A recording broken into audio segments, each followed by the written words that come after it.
अस्सलाम वालेकुम। Top stories में आपको खुशामदीद कहेंगे। मैं हूं आपका मेज़बान उमर बशीर और आज की जो टॉप स्टोरीज़ हैं अपनी आवाम के सामने, आप लोगों के सामने वो रखते हैं कि आज के दिन भर क्या ख़बरों की सूरत हाल रही, कौन सी खबर कितनी अहम रही, क्योंकि ख़बरें जो हैं वो बड़ी अहम चली। मुल्क की सियासी सूरत हाल बड़ी अहम है और अगर मौशी सूरत हाल करें वो भी बड़ी अहम है और एक जानब किसान जो है वो भी सरापा एहतजाज हैं। तो सबसे पहले मखसूस नशिस्तों के हवाले से सुप्रीम कोर्ट का बड़ा फैसला है, इसके मुल्की सियासत पर क्या असरात होंगे इस हवाले से बात करेंगे। और नंबर गेम हमेशा से जो है वो ज़ेर बहस रहती है, नंबर गेम की क्या सूरत हाल रहेगी उस हवाले से भी डिटेल से आज की टॉप स्टोरीज़ में बात करेंगे। इसके अलावा बात करेंगे गंदम स्कैंडल के हवाले से और तहकीकाती कमेटी की जो रिपोर्ट है वो अब पेश कर दी गई है। वज़ीर आज़म को कौन है कसूरवार और किसने गलती की, कहाँ पर गलती की, और आया कि जो तहकीकाती कमेटी ने रिपोर्ट बनाई है वो रिपोर्ट कितनी मेरिट पर है या उस रिपोर्ट के ऊपर तो कल को उंगलियां नहीं उठेंगी, उस हवाले से भी आज की टॉप स्टोरीज़ में हम डिटेल से बात करने जा रहे हैं। और आखिर में बात करेंगे एड नहीं ट्रेड, यही नारा लगाया गया वज़ीर आज़म की जानिब से। वज़ीर ख़जाना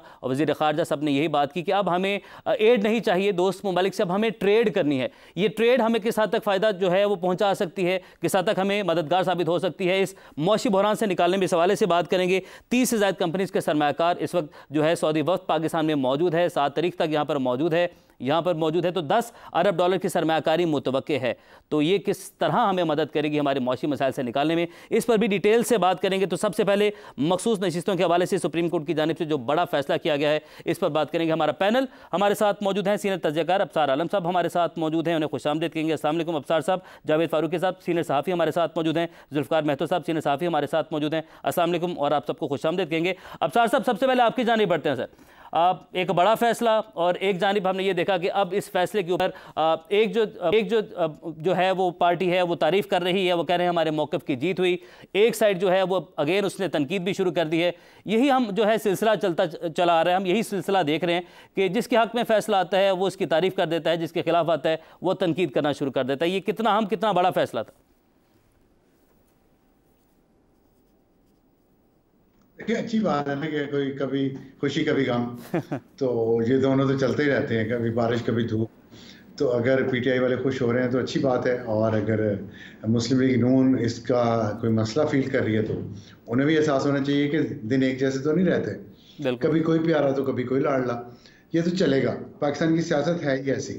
दूसरी बात ये कि अहम कितना है, बहुत अहम फैसला है इस सेंस में कि इस केस में 2 सवाल पूछे गए थे। पहला सवाल ये था कि क्या सुन्नी इत्तेहाद कौंसिल, जो बुनियादी सवाल है वो ये है कि क्या सुन्नी इत्तेहाद कौंसिल की पार्टी को सीटें मिल सकती है कि नहीं मिल सकती। ये इस बेंच से पहला सवाल था। दूसरा सवाल ये था कि जो नशिस्तें उनको नहीं मिली क्या वो दूसरी जमातों को दी जा सकती हैं। अब सुप्रीम कोर्ट ने बुनियादी जो क्वेश्चन था पहले वाला उसका जवाब दिया नहीं है, लेकिन दूसरे क्वेश्चन का जवाब देते देते उन्होंने हाई कोर्ट का फैसला मुअत्तल कर दिया और लार्जर बेंच बनाने के लिए उन्होंने कमेटी को वापस भिजवा दिया ये केस। तो ये ना थोड़ी सी खिचड़ी बना दी है सुप्रीम कोर्ट ने। बेहतर ये था कि या तो स्टे ऑर्डर भी ना देते और लार्जर बेंच को भिजवा देते, या फिर पहले सवाल का जवाब भी देते। असल सवाल तो वही है ना कि कानूनी तौर पर सुन्नी इत्तेहाद को सीटें मिल सकती हैं या नहीं मिल सकती। दूसरी बात जो है ना, दूसरा सवाल जो है वो कानूनी से ज्यादा सियासी और अखलाकी है। उस पर जाहिर है पाकिस्तान पीपल्स पार्टी को, मुस्लिम लीग नून को, एएनपी को, जिनको ये नशिस्तें मिली हैं उनको जवाब देना चाहिए। लेकिन बहरहाल अब बज़ाहिर तो सुप्रीम कोर्ट ने रिलीफ दिया है, लेकिन ये रिलीफ क्या आर्जी है या मुस्तकिल, इसका पता चल जाएगा कुछ दिनों में। ठीक, इसका कुछ दिनों में पता चलेगा। जावेद फारूकी साहब, 2/3 जो है उससे हमायत से महरूम हो गई है अब जो हुक्मरान इत्तेहाद है, इसका क्या इम्पैक्ट आप देखने जा रहे हैं आगे? देखिए, सबसे पहले तो ये कि मैं ये समझता हूँ कि तहरीक इंसाफ के लिए और जो उनके हिमायत याफ्ता जितने लोग हैं उनके लिए आज का दिन इस लिहाज से अहम है कि उनका एक मुसलसल जो एक गिला चला आ रहा था कि उन्हें रिलीफ नहीं मिलता, शायद कोई एक तरफा ट्रैफिक चल रही है। सही। आज से उनका ये जो एक मौक़िफ़ था, मेरा ख्याल है कि इसके अंदर उन्हें भी नज़रसानी करना पड़ेगी। कभी खुशी कभी गम। तो आज उनके लिए एक अच्छा दिन है। आज एक और भी बात हुई कि चौधरी परवेज़ लाई जो है उन्हें भी कहा गया कि इन्हें घर मुंतकिल कर दिया जाए। तो ये आज का दिन जो है वो पीटीआई के लिए अच्छा रहा है, शुभ रहा है। तो दूसरी बात जो है कि एक तो है इसका कानूनी पहलू है, वो तो कानूनी माहिर जो हैं वो इस पर ज़्यादा बेहतर तौर पर रोशनी डालेंगे कि सवाल ये था कि सुन्नी इत्तेहाद कौंसिल जो है क्या एक पार्लिमानी पार्टी है, क्या इसको पार्लिमानी पार्टी कंसिडर करते हुए इसके कोटे की सीटें इसे दी जा सकती हैं जितने इन्होंने वोट हासिल की, जितनी सीटें हासिल की हैं। तो ये बड़ा बुनियादी सवाल है। इसी के ऊपर जो पिछला फैसला भी हुआ था और यही कहा गया था कि चूंकि इन्होंने इलेक्शन में पार्टिसिपेट ही नहीं किया एज ए पार्टी, तो खुद इसके सरबराह जो है अहमद रजा, उन्होंने भी अपनी पार्टी के इंतखाबी निशान पर इलेक्शन नहीं लड़ा। तो ये बुनियादी इसकी शर्त थी कि कोई पार्टी जो है वो इलेक्शन के अंदर उतरती, अपने मैदान में उतरती, अपने कैंडिडेट्स के साथ, अपने इंतखाबी निशान के साथ। तो पहले तो ये कि सुन्नी इत्तेहाद कौंसिल को एज ए पार्टी तस्लीम ही नहीं किया गया। जब वो तस्लीम नहीं किया गया तो फिर इसी बुनियाद पर उसे सीटें नहीं दी गई। सही।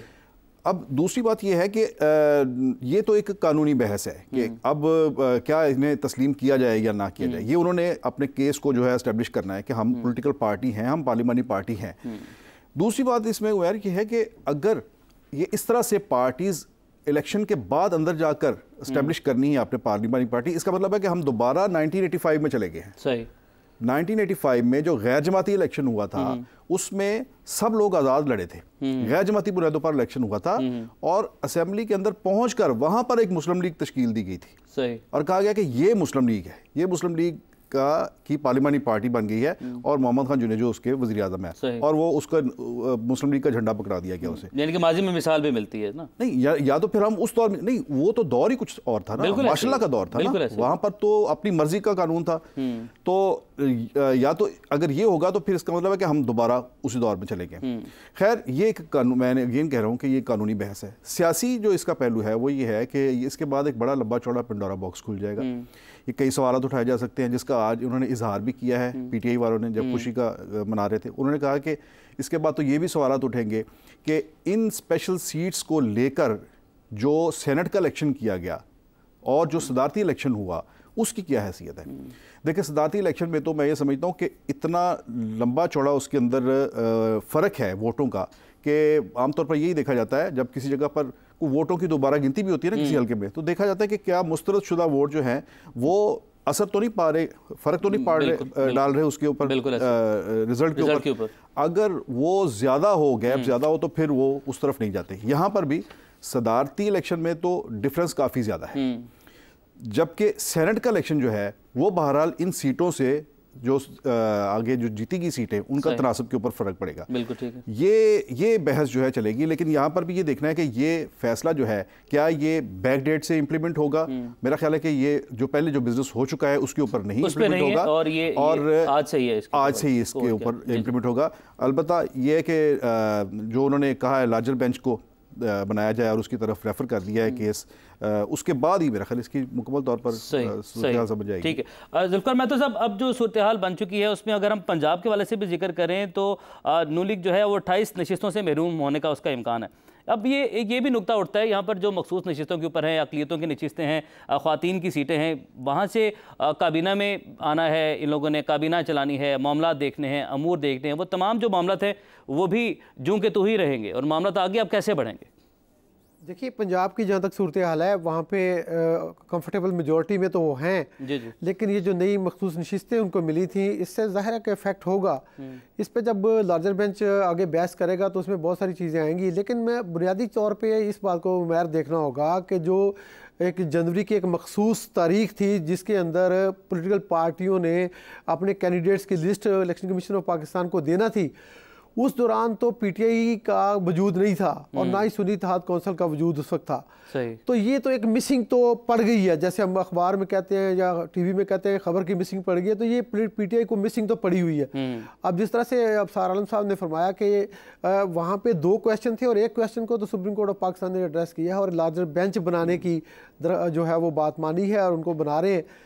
बहरहाल इसका फैसला जब भी आएगा, लेकिन पॉलिटिकली पंजाब में पार्लियामेंट के अंदर, असेंबली के अंदर मेरा ख्याल हुकूमत को कोई मुश्किल नहीं होगी, उनके पास कंफर्टेबल मेजॉरिटी, अगर वो कुछ करना चाहेंगे तो वो कर सकेंगे। ठीक है अफसार आलम साहब, अब जब 2/3 से ये महरूम हो जाएंगे अक्सरियत से और सेंटर में अगर हमने देखा कि खींचातानी जो है वो चलती चली जा रही है, अगेन हम उसी स्पॉट पर आ जाएंगे कि एक सियासी इस्तेकाम होगा तो मुआशी इस्तेकाम होगा, तो कहीं ना कहीं ये जो तमाम मामला है लीड्स टू हम ये कह सकते हैं कि अदम इस्तेकाम की तरफ बढ़ सकता है या कोई ख़तरा सर पर मंडलाएगा ऐसा। देखिए हुकूमत को तो कोई ख़तरा नहीं है ऐसा, पंजाब का तो इसमें इररेलेवेंट है इस 2/3 मेजॉरिटी की तो बात हो रही है, तो वो कौमी असम्बली और सेनेट पे बात हो रही थी, क्योंकि वो कोई तरमीम लाना चाह रहे थे, आईनी तरमीम, जो अदलिया के मामलात को या चीफ जस्टिस के टेन्योर को 3 साल करना या उनकी चीफ जस्टिस के रिटायरमेंट की एज को 68 करना था। इस किस्म की तरमीम वो लाना चाह रहे थे। उसके लिए 2/3 मेजॉरिटी चाहिए थी, जो कि मौजूद थी, और अब वो नहीं रही। तो इससे फौरी तौर पे हुकूमत को तो कोई खतरा नहीं है। इसमें खतरा ये है कि जो वो जुडिशियल रिफॉर्म्स लाना चाह रहे थे वो नहीं आ सकेंगी, फिलहाल ये लग रहा है, क्योंकि ये केस अभी 1 महीने के लिए शायद उन्होंने दी है नेक्स्ट डेट, तो 1 महीने के लिए तो चला गया उसमें। और लोग जो बातें कर रहे हैं यहाँ पे, मैं आज कोर्ट में था, दोनों कोर्ट्स में मैं मौजूद था खुद, तो लोग जो बातें कर रहे हैं वो ये कर रहे हैं कि शायद काजी फाइज ईसा साहब के बारे में, जो उनका टेन्योर अक्टूबर में ख़त्म हो रहा है, अक्टूबर के बाद जस्टिस मंसूर अली शाह साहब ने चीफ जस्टिस बनना है, तो अगर ये आईनी तरमीम आ जाती तो काजी फाइज ईसा साहब का टेन्योर फर्ज करें 3 साल के लिए हो जाता है, या 68 तक उनकी एज हो जाती है। तो जो चीफ जस्टिस मंसूर अली शाह साहब का जो चीफ जस्टिस बनने का जो मौका है वो थोड़ा दूर चला जाएगा, या शायद कुछ लोगों के ख्याल में शायद वो ना बन सके। तो इसलिए इस बेंच का फैसला, क्योंकि इसके हेड जस्टिस मंसूर अली शाह साहब हैं, और उन्होंने उनके फैसले से ये 2/3 मेजॉरिटी जो खत्म हुई है, इसका मतलब ये है कि अब आईनी तरमीम तो बहुत जल्द नहीं आ सके। बिल्कुल। और अगर आईनी तरमीम नहीं आती तो वो जो चीफ जस्टिस के टेन्योर बढ़ाने की बात है या उम्र बदलने की बात है, वो नहीं हो पाएगा। तो जस्टिस मंसूर अली शाह साहब को शायद इसका फायदा हो। ये लोग बातें कर रहे हैं, मैं नहीं समझता कि इस लेवल पे इस तरह की सोच जो है वो किसी जुडिशियल काम में या फैसले जो है वो इन चीज़ों पे डिपेंड करते हैं। और ख़ास तौर पे जितना मैं काजी फाइज ईसा साहब को जानता हूँ और मंसूर अली शाह साहब को जानता हूँ, दोनों इन चीज़ों से ऊपर हैं, और वो मेरा ख्याल है कि अदलिया का जो आइन और कानून का जो रास्ता है वो उसी को अडॉप्ट करते हैं। उनका माजी भी गवाह है इस बात का।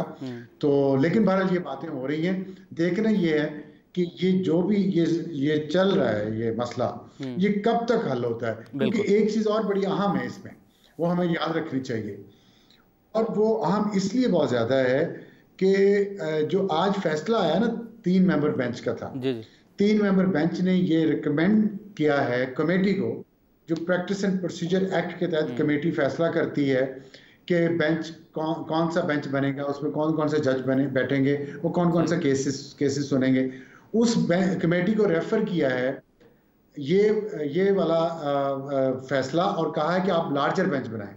अब लार्जर बेंच देखना है कि वो कमेटी कौन सा बनाती है, पहले कि कितनों का बनाती है, 5 का बनाती है या 7 का बनाती है, और अगर 5 का बनाती है तो कौन कौन से जजेस, 7 का बनाते हैं तो कौन कौन से जजेस हैं। और फिर उस पे, क्योंकि बहुत अहम सवालात हैं, एक तरफ इतने आज़ाद कामयाब मेंबर नेशनल असम्बली हैं जिनकी कलेक्टिव वॉइस कोई नहीं है, और उसकी बेसिस पे उन्हें जो सीटें रिजर्व सीट्स मिलनी थी वो उन्हें नहीं मिली। एक तरफ ये क्वेश्चन है, और दूसरी तरफ ये है कि क्या उन नशिस्तों को खाली रखा जा सकता है और दूसरी पार्टीज को तकसीम की जा सकती है कि नहीं, जिनको इतना बड़ा मैंडेट नहीं मिला। तो ये बड़े आम सवालात हैं, इसलिए इस पे मेरा ख्याल है लार्जर बेंच बनेगा और वही देखेगा। सही। अब्तार साहब ये बस कमेंट कर दीजिएगा, जो अभी जावेद फारूकी साहब जिक्र कर रहे थे, क्या पीटीआई का अब इस बात से वो गिला धुल जाएगा कि पीटीआई को जो है रिलीफ नहीं मिलता, उनके खिलाफ ही सारे फैसले आते हैं? क्या अब इस फैसले के बाद उन्हें, जैसे कि आपने बताया कि इसके इम्पैक्ट क्या क्या पड़ सकते हैं, कानून साजी में जो है बहुत बड़ी रुकावट जो है वो आ चुकी है अब, तो क्या अब उनका गिला खत्म हो गया?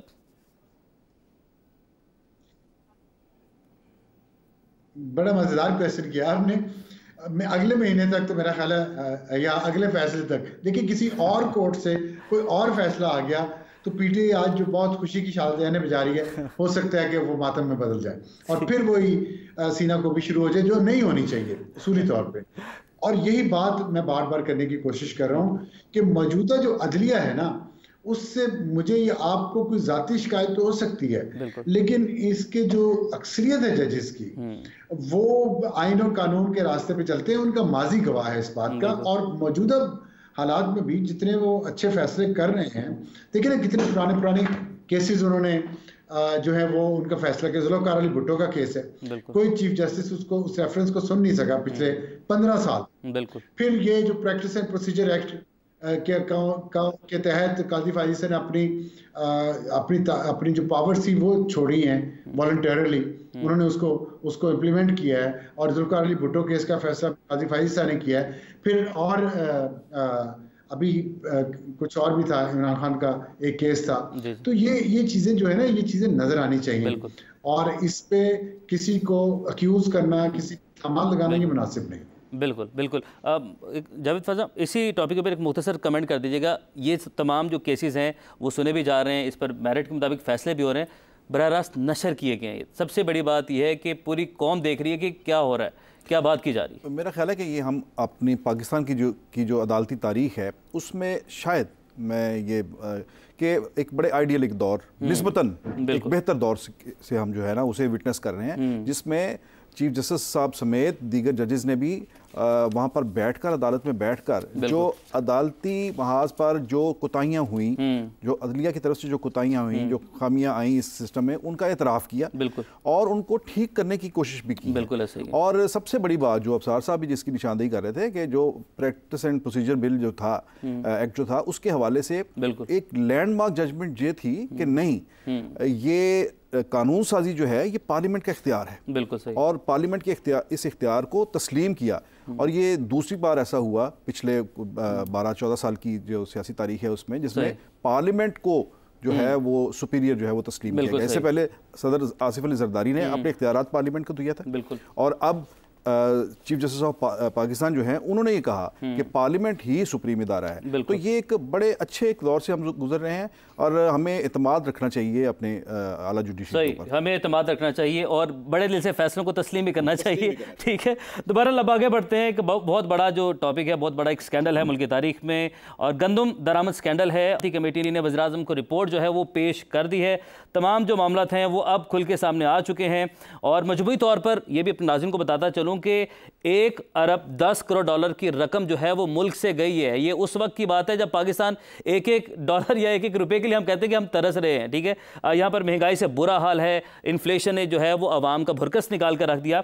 ये उस वक्त की बात है। और गंदम जो मंगवाएगी, किसने मंगवाई, कौन जिम्मेदार है, इसका तयन जो है जुल्फ़िकार महतो साहब आपकी जानिब बढ़ते हैं। डिटेल सर शेयर कीजिएगा, क्या इन्फॉर्मेशन है, डिटेल कौन जिम्मेदार है, आप बताएं हमारे देखने वालों को, नाज़रीन को, कि ये अवाम के साथ ये धोखा किया किसने, ये हाथ किया किसने। अच्छा, ये अपना धोखा हुआ है या नहीं हुआ मैर, ये तो अभी जो रिपोर्ट आई उसकी जब तफसील सामने आएगी तब होगा।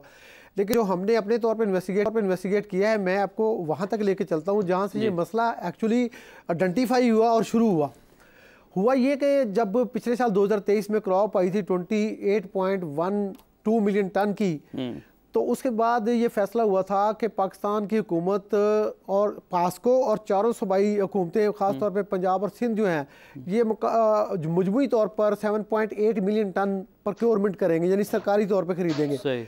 लेकिन उस वक्त चूँकि गंदम का रेट बहुत ऊंचा चल रहा था, हुकूमत खरीदना चाह रही थी 3,900 रुपये पे और सिंध 4,000 रुपये पे, तो उन्होंने जो है वो रेट चूँकि 45-4600 था, तो किसानों ने हुकूमत को गंदम नहीं दी, बल्कि ये यहाँ तक हुआ कि छापे मार के उनके घरों से गंदम उठाई गई 3900 के रेट पे। अच्छा, ये सारी कोशिश जो है वो 7.8 मिलियन टन की बजाय जो प्रोक्योरमेंट हुई वो 5.9 मिलियन टन हुई। तो ये शॉर्टफॉल जो था वो उसी वक्त सामने आ गया। अब पास्को असल में एक ऐसा वफाकी इदारा है जो इस बात का जिम्मेदार है कि जो स्ट्रेटजिक रिजर्व्स हैं, जो कि महफूज ज़खायर पाकिस्तान को ज़रूरत होती है अगर जंग लग जाती है या कुछ और हो जाता है, तो वो रिजर्व्स आपके काम आने हैं। या कोई नागहानी हालत हो जाती है, कोई गोदाम जो है वो उनमें पानी घुस जाता है, तो इस किस्म की एक आफात के नतीजे में एक स्ट्रेटजिक रिजर्व हर मुल्क रखता है, तो पाकिस्तान ने भी रखने होते हैं। अच्छा, अब हुआ ये कि जो पास्को के पास टोटल रिजर्व थे वो 2.85 मिलियन टन थे। ठीक है। अब 26 जुलाई 2023 को जो पीडीएम की गवर्नमेंट थी उसने पास्को के रिजर्व्स में से 2.73 मिलियन टन बांट दी। उसमें सबसे बड़ा जो रिसिपिएंट था वो केपी की हुकूमत थी, 14 लाख टन उसको गए और बाकी मुसल्लह अफवाज को, आज़ाद कश्मीर को, गिलगित बिल्तिस्तान को और दीगर ज़राए को जो जिनको ज़रूरत होती है वहाँ पे ये बांट दिए गए। तो पास्को के गोदाम हो गए बिल्कुल खाली। अब यहाँ पे हुकूमत को ये पता चला कि जनाब स्ट्रेटजिक रिजर्व पाकिस्तान के पास अब नहीं है, यानी जो पाकिस्तान की ह्यूमन कंजम्पशन के लिए ज़रूरत थी, इंसानी ज़रूरत के लिए, वो गंदम हमारे पास 30.18 मिलियन टन मौजूद थी, लेकिन स्ट्रेटजिक रिजर्व खाली थे। तो इसके लिए पहली समरी उस वक्त के वज़ीर फूड सिक्योरिटी तारक बशीर चीमा ने 27 जुलाई 2023 को उस वक्त की PDM हुकूमत को पेश कर दी। लेकिन उसकी 8 अगस्त को उस वक्त के वज़ीर ख़जाना साग डार की सदारत में एक इकनॉमिक कोऑर्डिनेशन कमेटी का इजलास हुआ, जिसमें इस समरी को डेफर कर दिया गया, मौखर कर दिया गया कि नहीं, हम इसको अभी फैसला नहीं कर सकते। और उसके तकरीबन 5 दिन के बाद 13 अगस्त को PDM की गवर्नमेंट ख़त्म हो गई और निगरान हुकूमत आ गई। जब निगरान हुकूमत आई तो वज़ीर आज़म अनवारुल्लाह काकड़ वज़ीर आज़म बने, लेकिन साथ ही उनके पास फूड सिक्योरिटी मिनिस्ट्री का चार्ज भी उनके पास था। तो 1 सितंबर को उनकी मिनिस्ट्री ने, फूड सिक्योरिटी ने अपने ही वज़ीर आज़म अनवारुल्लाह काकड़ को एक समरी भेजी कि ये 10 लाख टन जो गंदम है उसको इंपोर्ट कर लिया जाए। इसके ऊपर बातचीत चल रही थी। तो लेकिन वज़ीर आज़म ने 4 सितंबर को बतौर वज़ीर आज़म ये एक लेटर जारी किया जो हमारे पास मौजूद है। उसमें उन्होंने कहा कि इस जो पहली समरी तारक बशीर चीमा वाली है उसमें थोड़ी सी तब्दीलियां करके तो इसको मंजूर कर लिया जाए। और मंजूर इस तरह से कि TCP के साथ साथ कोई प्राइवेट सेक्टर को बीच में शामिल किया जाए और ओपन टेंडरिंग का एक प्रोसेस भी बीच में रखा जाए गवर्नमेंट टू गवर्नमेंट के अलावा। इसके ऊपर 6 सितंबर को मिनिस्ट्री ऑफ फूड सिक्योरिटी, जिसके इंचार्ज वजीर भी खुद अनवारुल्लाह काकड़ थे, उन्होंने एक मशावरती अमल किया निजी शोबे के साथ और पास्को के साथ और दीगर सरकारी इदारों के साथ। तो उस मीटिंग में ये इंकशाफ हुआ कि अभी तो हम ये फैसला कर रहे हैं कि गंदम इंपोर्ट करनी है या नहीं करनी है। तो पता चला कि 4 जहाज कोई 2,14,000 टन गंदम लेके तो कराची पहुंच भी चुके हैं। यानी अभी हुकूमत अभी ये फैसला कर रही है। अच्छा, ये कैसे हुआ है? ये कैसे वो प्राइवेट सेक्टर के जहाज जो है वो 4 वहाँ आ गए? अब इसका मैं आपको बैकग्राउंड में लेके चलता हूँ। 1994 में एक जो था WTO ने आर्टिकल ऑन एग्रीकल्चर 20 जारी किया था, जिसमें प्राइवेट सेक्टर पे पूरी दुनिया में जो इसके सिग्नेटरी हैं WTO के, उनमें पाबंदी नहीं है कि वो गंदम नहीं ला सकते। तो उन्होंने, लेकिन इसका तरीकाकार पाकिस्तान में इस तरह से होता है कि पाकिस्तान में जो वजारत फूड सिक्योरिटी जिसके इंचार्ज वजीर आजम अनवारुल्लाह काकड़ ही थे, उनके एक जैली डिपार्टमेंट, उसको कहते हैं प्लांट प्रोटेक्शन डिपार्टमेंट। तो प्लांट प्रोटेक्शन डिपार्टमेंट ने इंपोर्ट पॉलिसी आर्डर 2022 जो इमरान खान की हुकूमत ने जारी किया था, उसके तहत ये परमिट जारी करना होते हैं प्राइवेट सेक्टर को कि आप गंदम मंगवा लें। लेकिन गंदम मंगवाने से पहले, एलसी खुलने से पहले प्रोसेस ये है कि अगर मैं इंपोर्टर हूं और मैं यूक्रेन से गंदम मंगवा रहा हूं तो मैं वहां के एक्सपोर्टिंग कंट्री से एक क्वारंटाइन सर्टिफिकेट लूंगा कि जो गंदम मैं मंगवा रहा हूं उसका सैंपल आएगा कि इसमें कोई बीमारी नहीं है। तो फिर मिनिस्ट्री ऑफ फूड सिक्योरिटी का डिपार्टमेंट ऑफ प्लांट प्रोटेक्शन मुझे वो परमिट दे देगा। तो ये परमिट प्राइवेट सेक्टर को वजीर आजम और उस वक्त इंचार्ज वजीर अनवारुल्लाह काकड़ की मिनिस्ट्री ने जारी किए थे, जिसकी वजह से ये चारों मैं तो साहब मैं आपको यहाँ पे रोकूंगा। अब सारा आलम साहब, अब जो एक तो कमाल रिसर्च है, मैं तो साहब ने बड़ी ज़बरदस्त रिसर्च की सारे मामले के ऊपर, बड़ा इन्होंने हमें ब्रीफ ज़बरदस्त अंदाज में कर दिया, सारा जो मामला खोल के सामने अब आ चुका है। तो अब ये क्या इसी तरीके से सिलसिला चलता रहेगा? ये मामला इसी तरीके से सारे चलते रहेंगे? इस मामले को अब जो तहकीकाती कमेटी है उसने रिपोर्ट बनाई है, उसमें अनवारुल्लाह काकड़ साहब को आप समझते हैं बुलाया जाना चाहिए था, उसके बाद रिपोर्ट बनाई जानी चाहिए थी? देखिए, एक तो ये है कि बात थोड़ी सी खोल के करनी चाहिए, और इसमें एक जो रोल था वो उस वक्त के फाइनेंस मिनिस्टर शमशाद अख्तर साहबा का बहुत ज़्यादा अहम रोल है। बिल्कुल, उनका ताल्लुक नहीं है इस मिनिस्ट्री से न इस काम से। लेकिन आप देखें कि फूड मिनिस्टर, प्राइम मिनिस्टर खुद हैं, खुद ही अपने आप को समरी भिजवाते हैं, खुद ही वो अप्रूव कर देते हैं और फिर शमशाद अख्तर को CEC में चली जाती है। और वो वहां पे उस पे जो डेडलाइन है कि 15 मार्च से पहले आपने मंगवानी है, उसके बाद नहीं मंगवानी, क्योंकि अगली हमारी क्रॉप आ रही होती है मार्च के आखिर में, सिंध से क्रॉप आना शुरू हो जाती है और फिर उसके बाद 2 महीने बाद पंजाब से भी आना शुरू हो जाती है। और ये प्रेडिक्शन थी, एस्टिमेट्स थे कि बम्पर क्रॉप्स आ रही हैं। तो एक तो उन्होंने ये कैप हटा दिया कि 15 मार्च के बाद भी कोई कैप रखा ही नहीं। दूसरा कैप ये था कि आप 4 मिलियन टन से ज्यादा नहीं मंगवा सकता, लेकिन उन्होंने इस कैप को भी हटा दिया। अब मुझे बताएं कि ये प्राइवेट सेक्टर जिसने ये सारी गंदगी मंगवाई है, उसने डंप कर दी सारी पंजाब में ज्यादातर, और पंजाब के जितने गोदाम हैं इस वक्त वो भरे हुए हैं उस गंदम से जो बाहर से आई है। इसलिए जो यहाँ के किसान गंदम है उसको खरीद के रखने का, ना खरीदने के पैसे हैं हुकूमत के पास, बिल्कुल, क्योंकि 100 अरब तो लगा दिया, और ना ही उनके पास वो जगह है जहां वो रखें, क्योंकि वहां तो गंदम पहले पड़ी हुई है जो इन अक्लमंदों ने मंगवा ली। अब मसला अक्लमंदों का ये है कि अक्लमंद बहुत है ना, और फैसल बाबडा ने कहा कि हमारा कबीला बड़ा मजबूत है। अब जो काकड़ साहब ने एक और छक्का मारा है, केयर टेकर प्राइम मिनिस्टर ने, x care taker prime minister, उन्होंने कहा जी सूबों ने हमें कहा था कि हमारे स्ट्रेटेजिक रिजर्व नहीं हमें चाहिए, उन्होंने सूबे में बाहर डाल दिए। अब सूबे में कौन था? मोहसिन नकवी, वो भी उसी कबीले से, काकड़ भी उसी कबीले से है। शमशाद अख्तर जिसका काम कोई नहीं था इसमें, मैं तो हैरान हूँ। शमशाद अख्तर को मैं बहुत समझदार समझता था, लेकिन इतना उन्होंने खुद गर्जी की है, बेवकूफी की है, या कोई और वजह है, मुझे नहीं समझ आ रही इस बात की कि उन्होंने ये हरकत की क्या। उन्होंने नोट किया, मैं तो सब कुछ ऐड करना चाह रहा हूं, लिख दिया कि दोनों चीजों, दोनों क्या। अब आप मुझे ये बताएं कि ये कबीला जो इतना मजबूत है इसको कौन पकड़ सकता है? ये यहाँ पे होती कोई सियासी हुकूमत पाकिस्तान पीपल्स पार्टी की या पीटीआई की या मुस्लिम लीग नून की, तो आप देखते हैं इस वक्त वजीर आजम भी अंदर होता है, जैसे इमरान खान है, जैसे नवाज शरीफ अंदर होता है, जैसे यूसुफ गिलानी अंदर होता है, या आसिफ जरदारी अंदर होता है। और लेकिन इस वक्त मजबूत कबीले के जो लोग हैं वो उनको पकड़े ना नैब। शाहिद खाकान अब्बासी और मिफ्ता इस्माइल रोते रहे कि हम बेगुनाह हैं और हम पे नाजायज केसेस बनाए हुए हैं, लेकिन जनरल फैज का तूती बोलता था उस वक्त, वो डिप्टी प्राइम मिनिस्टर था, सुपर प्राइम मिनिस्टर कोई और, प्राइम मिनिस्टर इमरान खान था। उन्होंने कितने झूठे केस बना के उनको अंदर कर दिया। पकड़ होनी चाहिए, यही जो है कंक्लूजन है। ये नैब इनके लिए नहीं है।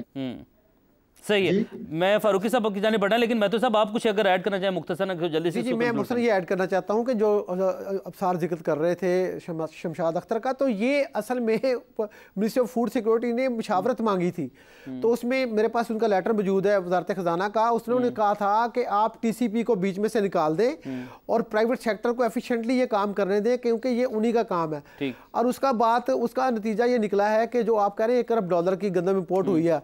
अब आज ही का मेरे पास स्टेट बैंक ऑफ पाकिस्तान का डॉक्यूमेंट है, वो ये कहता है कि गंदम इंपोर्ट हुई है $21 करोड़ 86 लाख की, ये डॉक्यूमेंट कह रहा है। और ये $1 अरब जो है वो प्राइवेट सेक्टर ने अपने जरिए से अरेंज किया है, स्टेट बैंक के रिजर्व में से, इसमें से कुछ नहीं हुआ। और ये मैं डॉक्यूमेंट्री, मुझे देखिए मेरा पॉइंट ऑफ व्यू नहीं है, ये डॉक्यूमेंट्री जो बेस्ड चीजें हैं वो मैं वो बेशक। जावेद साहब, अगर प्राइवेट सेक्टर इन्वॉल्व है, बात यह है कि मुल्क से पैसा बाहर गया, हमने मुल्क के हालात ठीक करने हैं तो हमें एक्सपोर्ट्स करनी है, इंपोर्ट्स को डिस्करेज करना है। और अगर ज़रिए मुल्क होते हुए हम गंदम ही मंगवा रहे हैं, एक और पॉइंट ऐड कीजिएगा, क्या अब चल रहा है जो किसान है सिरापा एहतजाज हैं वो एहतजाज करने जा रहे हैं, तो उनकी कुछ सुन रहा है, कोई बात हो रही है? देखें, जो हुकूमतें होती हैं उनकी जिम्मेदारी होती है कि जो एग्रीकल्चर में अगर है, तो अगर ज़राअत में वो देते हैं एक कम से कम जो एक कीमत जो दी जाती है, इमदादी कीमत जो दी जाती है, वो इसीलिए दी जाती है कि आप फार्मर जो है उसे प्रोटेक्ट करते हैं। जब आपने ये अनाउंस कर दी कि 3900 रुपये मन हम गंदम लेंगे, तो उसके बाद गवर्नमेंट को ये गंदम खरीदनी चाहिए। ये कोई गालिबन को 93-94 का वाक़या था कि उस वक्त जो आलू की पैदावार बहुत ज़्यादा हो गई, तो बेनज़ीर भुट्टो ने कहा कि, और फार्मर जो थे बड़े परेशान थे, तो ये बेनज़ीर भुट्टो ने कहा कि ये सारे आलू जो है अपना हुकूमत से कहा कि सारा खरीद लें आप इनसे, ठीक है। उन्होंने कहा जी ये कहाँ खरीदेंगे? उन्होंने कहा बेशक आप डंप कर दें, लेकिन आप इनकी जेब में पैसा डालें ताकि ये अगली फसल काश्त करने योग्य हो जाए। बिल्कुल ठीक है ना। तो ये होती है हुकूमतों की जिम्मेदारी, ये होता है विजन होता है। यहाँ पर भी ये है कि अगर इनके पास अगर गंदम मौजूद है तो इन्हें चाहिए कि ये लें और एक्सपोर्ट करें। अभी चीनी के एक्सपोर्ट करने की बात हो रही है। इसमें मैं अर्ज कर दूं। जी मैं तो सब देखें पता क्या है, इस वक्त इंटरनेशनल मार्केट में डॉलर का जो गंदम का रेट है वो है $240, और पाकिस्तानी गंदम का रेट बन रहा है $350। ये एक्सपोर्ट तो हो नहीं सकती ना, ये तो आउट ऑफ क्वेश्चन बात है। और दूसरी बात ये कि पंजाब हुकूमत, जो फरूकी साहब कह रहे थे ना कि क्यों नहीं खरीद रही, और पंजाब हुकूमत के पास पैसे नहीं है।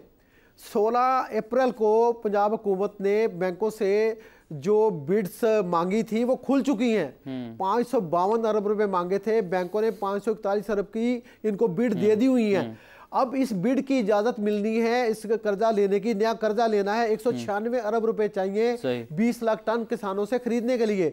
तो 196 अरब की मंजूरी आनी है वफाकी हुकूमत से, मियां शहबाज शरीफ साहब ने देनी है। मियां शहबाज शरीफ साहब ने 16 अप्रैल से अब तक ये इजाजत नहीं दी हुकूमत पंजाब। मैं तो सब बस आखिर कमेंट कर दीजिएगा, क्या किसानों से यानी कि कोई हल नहीं है और किसान जो है वो इसी तरीके से एहतजाज करते रहे कि कोई सोल्यूशन नहीं है? आधी गंदम बिक भी गई, आधी तो निकल गई, अब रह गई हमारी ये सियालकोट, गुजरांवाला, हफजाबाद रह गया, बाकी तो उड़ गया। ये इसी एक हफ्ते की खेल रह गई है। इसमें तो ये तमाम गंदम जो है ये आड़तियों के गोदामों में इकट्ठी आपको मिलेगी। बिल्कुल ऐसे, बिल्कुल ऐसे। और इसमें मैं जाते जाते अगले टॉपिक में जब बढ़ूं से पहले विफाकी वज़ीर दाखिला जो सेनेटर मोहसिन नकवी, उन्होंने भी इस हवाले से कहा कि लोगों की ख्वाहिश है कि मेरे खिलाफ कार्रवाई। जी अफ्तार साहब।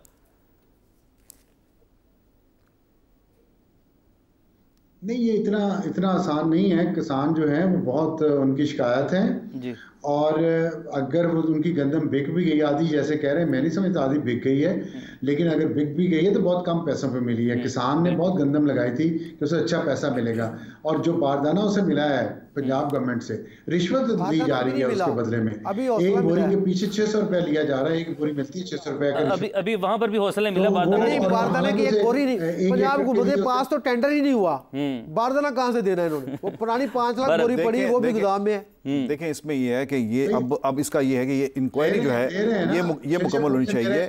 ये 6 बोरियां दे रहे हैं, 25-25, 30-30 बोरियां चाहिए, पास को दे रहा है। सही बहरहाल इंक्वायरी बात ये फैजाबाद धरने जैसी इंक्वायरी नहीं होनी चाहिए जिसको आज सुप्रीम कोर्ट ने उठाकर फेंक दिया है ना। देखिए, इसका सियासी नुकसान बहुत होता है मुस्लिम लीग को। चाहे आप कह रहे हैं आधी गंदम उठ गई है, लेकिन आधी गंदम उठी है बहुत कम कीमत पर। किसान बहुत शाकी है, शिकायत है उसे इस हुकूमत के साथ। ये मैं आपको बता रहा हूँ ऑन द ग्राउंड। बेशक गम और गुस्सा पाया जाता है, गम और गुस्से का इजहार भी वो कर रहे हैं, और एहतजाज भी, बड़ा एहतजाज अब की बार ऐलान किया कि बड़ा एहतजाज अब की बार वो करने जा रहे हैं। तो बहरहाल विफाकी वज़ीर दाखिला मोहसिन नकवी का इस हवाले से कहना है कि गंदम दरामद के मामले पर लोगों की ख्वाहिश है कि उनके खिलाफ कार्रवाई हो, मगर ये ख्वाहिश पूरी नहीं होगी और ये फैसला विफाक करता है, पंजाब का इससे कोई ताल्लुक था ना बनता है। तो बहरहाल आगे बढ़ते हैं अगले टॉपिक।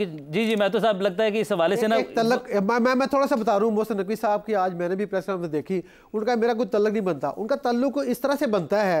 अब इसको आप जिस तरह से मर्जी ले लें, फैक्ट ये है कि जो प्राइवेट सेक्टर ने गंदम इंपोर्ट की उसका रेट पाकिस्तान में पहुंच बनता है पंजाब के अंदर आके 3233 रुपए मन। मोहसिन नकवी साहब की एक फैसलाबाद में स्टेटमेंट मौजूद है कि उन्होंने कहा कि हम जो सरकारी गोदामों से फ्लोर मिलों को इस सीजन में नवंबर दिसंबर में जनवरी में गंदम इशू करेंगे वो 3500 रुपए मन के रेट पे करेंगे, या मैक्सिमम 4000 रुपए पे। अगर 4000 से सरकारी गोदामों से पंजाब के इशू हो जाती तो प्राइवेट सेक्टर की 3300 वाली गंदम पंजाब में 4300-4400 रुपए में ना बिकती। तो ये 60 करोड़ के जहाज से जो बचा है वो पंजाब हुकूमत की इस गलत पॉलिसी की वजह से बचा है कि उसने 4700 रुपए का रेट निकाल दिया, बाजार में रेट 4300 रुपए था। तो इनकी गंदम किसने लेना थी? बहरहाल बात यही है कि अब इस मामले की जो तमाम जो है इसका कंक्लूजन जो है वो किस तरीके से होता है, ये मामला अपने इख्तिताम को किस तरीके से पहुंचता है, जिम्मेदारान का तयन किया जाता है, बाकी जिम्मेदारान का तयन किया जाएगा, क्या उन्हें सज़ा मिलेगी और वो सज़ा जो है वो क्या सज़ा होनी चाहिए, ये बहुत सारे सवाल हैं इस आम टॉपिक के ऊपर। बहरहाल आगे बढ़ते हैं। एड नहीं ट्रेड का मामला टॉप स्टोरीज में मैं डिस्कस किया था इंट्रोडक्शन देते हुए, और सऊदी वफ्द पाकिस्तान में है। अफसार आलम साहब, ये जो वफ्द इस वक्त पाकिस्तान में मौजूद है और एड नहीं ट्रेड का जो नारा लगाया गया है, ये हमें किस तरीके से मदद करेगा? 10 अरब डॉलर की सरमाकारी मुतवक्के है, लेकिन जो नारा लगाया गया, जो बात की गई हमारे हुक्मरानों की जानिब से कि अब हमें ट्रेड करनी है, अभी हम इमदाद नहीं मांगेंगे, लेकिन क्या जो रियलिटी है वो ये बात को मानती है कि जो हमें इस वक्त वाकई पैसे की ज़रूरत है? ट्रेड तो करनी है, ट्रेड तो हल है, लेकिन हमें पैसे की भी ज़रूरत है, हमें एड भी कहीं ना कहीं से चाहिए। उसके बाद अब गुजारा रहा नहीं, वैसे तो नहीं होनी चाहिए, लेकिन अब गुजारा नहीं है, क्या कर सकते हैं? नहीं, गुजारा ऐसे नहीं, ऐसे मुल्क नहीं चलते, ऐसे भिखारी ही चल सकते हैं और हम भिखारी हमें नहीं बनना चाहिए।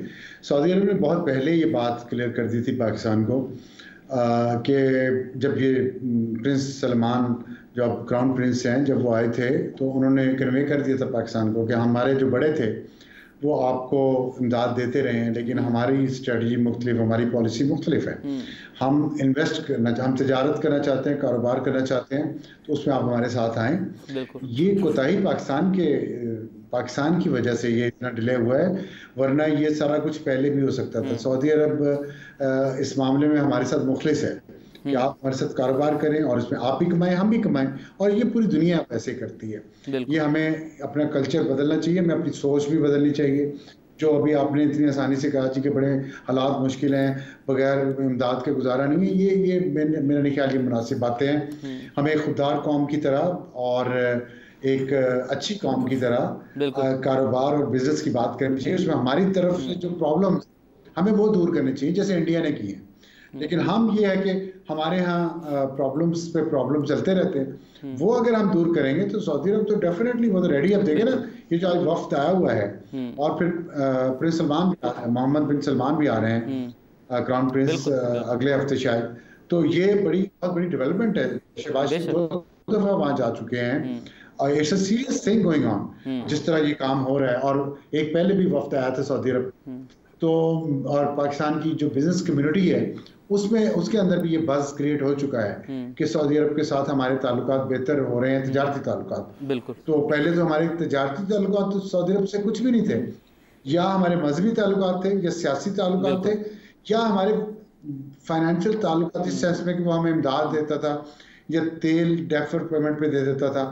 तो वो अब ये नई मार्केट हमें मिल रही है, हमारी बिजनेस कम्युनिटी को भी, और वो इन्वेस्टमेंट यहाँ पे ला रहे हैं मुख्तलिफ सेक्टर्स में।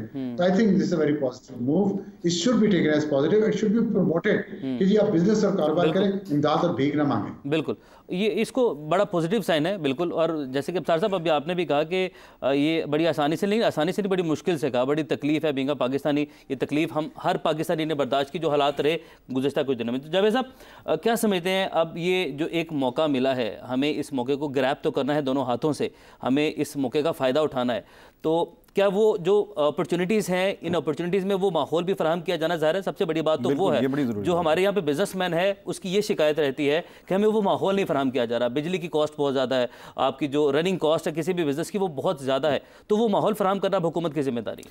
देखिए, इस वक्त हम देखते हैं तो दुनिया की तरफ हमें नज़र आता है जैसे कि हमारे जो दोस्त ममालिक हैं हमारी मदद करना चाहते हैं, और ये इसी आबरूमंदाना अंदाज से मदद करना चाहते हैं। बिल्कुल। और लेकिन ये जो सपोर्ट आ रही है, हमें देखना ही है कि क्या हम उससे रिसीव करने के लिए तैयार हैं। बिल्कुल। ठीक है, इसके लिए 2 चीज़ें बुनियादी तौर पर बड़ी ज़रूरी हैं। एक तो यह है कि यहाँ पर पॉलिटिकल स्टेबिलिटी चाहिए, और दूसरी बात यह है कि लॉ एंड ऑर्डर की सूरत। लॉ एंड ऑर्डर अब ये हमारे करने के काम है। बिल्कुल। हम पॉलिटिकल स्टेबिलिटी के लिए एक दूसरे की टांग न खींचें, सियासी इस्तेहकाम जो है उसे आने दें। दूसरी बात यह है कि लॉ एंड ऑर्डर का एक बहुत ही एक संगीन मसला है। अभी आप जो सीपैक की जो इन्वेस्टमेंट आई है पाकिस्तान के अंदर, हम उसमें भी बहुत ज़्यादा मुश्किल जो हैं वो फेस कर रहे हैं। फिर ये जो नए दोस्त आ रहे हैं इन्वेस्टमेंट के लिए, यहाँ पर बहुत ज़्यादा स्कोप है बिल्कुल इन्वेस्टमेंट का। देखिए, पाकिस्तान इस वक्त लाइव स्टॉक में कहाँ खड़ा है, दूध पैदा करने वाला 5वां बड़ा मुल्क है दुनिया का, लेकिन हमारे यहाँ वैल्यू एडिशन नहीं है। ये चीज़ें अगर हों, जैसे अभी हम बात कर रहे थे पहले ये गंदम की कि इतनी सरप्लस हो गई है, बम्पर क्रॉप हुई है, बम्पर क्रॉप पे तो शुक्राने के नवाफिल अदा किए जाते हैं। हमें मुसीबत पड़ी हुई है कि ये इतनी गंदम हो गई, हम कहाँ रखेंगे, कौन खरीदे, कहाँ से ले। तो यही अगर आपके यहाँ वैल्यू एडिशन का सिस्टम हो, यहाँ आप इससे जिद्दत दें इस निज़ाम को, तो इसी चीज़ को, इसमें आप कई और चीज़ें इसकी प्रोडक्ट्स जो हैं वो बना सकते हैं। लाइव स्टॉक के अंदर जा सकते हैं, मीट के अंदर जा सकते हैं, और भी बेशुमार हैं चीज़ें हैं। ऐसे पेट्रोलियम में भी उन्होंने कहा कि हम यहाँ पर रिफाइनरी लगाएंगे, रेकोडेक है हर तरफ। तो PIA की जो है निजकारी का भी मामला है। ये असल बात फिर वही है जो मैंने पहले कहा कि हमें अपने आप को इसके लिए तैयार करना है कि हम ये जो रिस्पॉन्स, अच्छा रिस्पॉन्स आ रहा है, उसे एक्सेप्ट करने के लिए तैयार हूँ, उसे एक्सेप्ट करने के लिए तैयार हूँ। मैं तो साहब बस आपका आखिर में कमेंट चाहूँगा इस अहम टॉपिक के ऊपर। ये बहुत बड़ी अपॉर्चुनिटी है, बहुत बड़ा मौका है, और अब पाकिस्तान बिलाशुबा इसमें एड से निकल के ट्रेड की तरफ जा रहा है, तो इस अपॉर्चुनिटी को अब हमें जो मुस्तफ़ीद होना है इससे। उमर, ये जो एड नहीं ट्रेड जो है ना, ये आज का नारा नहीं है, ये पाकिस्तान का हमेशा से ही नारा है।